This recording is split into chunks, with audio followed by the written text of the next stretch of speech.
Și ce dacă par un pic nebun, ce dacă tot ce spun e atât de tragic, ce n-ai mai văzut român, n-ai auzit cât sunt de bun. Și când îmi pierd timpul cu alții, în capul meu fac trenulețul, tot felul de combinații.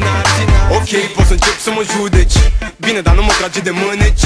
Știi că viața mea e ca un meci, dacă nu-ți convine jocul poți să pleci. Eu tot îmi văd de ale mele și nu-mi plac lumile astea paralele, cu de-aștia care fug după avere și când le merge bine îmi trimit vedere. Zici că tot e bine, că lumea ta e roz, dar a mea are buline și-ți faci din ce în ce mai puține păreri din alea bune despre mine. Dar eu nu pun la suflet că nu stă în caracter. Te rog eu, lasă-mă în pace, cu sau fără porumbel, și pleacă. Hai, lasă-mă în lumea mea, du-te, nu mă aștepta. Pa, pa, pa, pa, pa, pa. Crede-mă, mai bine așa, poate ne întâlnim cândva.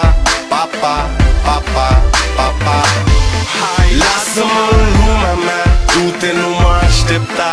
Pa, pa, pa, pa, pa, pa. Crede-mă, mai bine așa, poate ne întâlnim cândva. Pa, pa, pa, pa.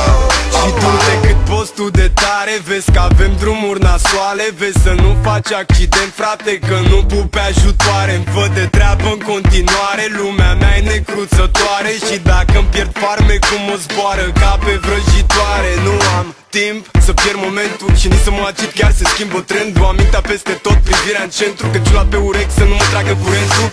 Că bate vântul, cer senin și trag din toate cât mai țin.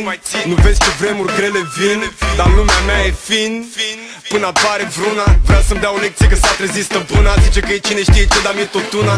Plus că-mi repet într-una că ea e profesoară. Eu nu mi-am făcut tema, punem pariu că te rezolv dacă se pune problema.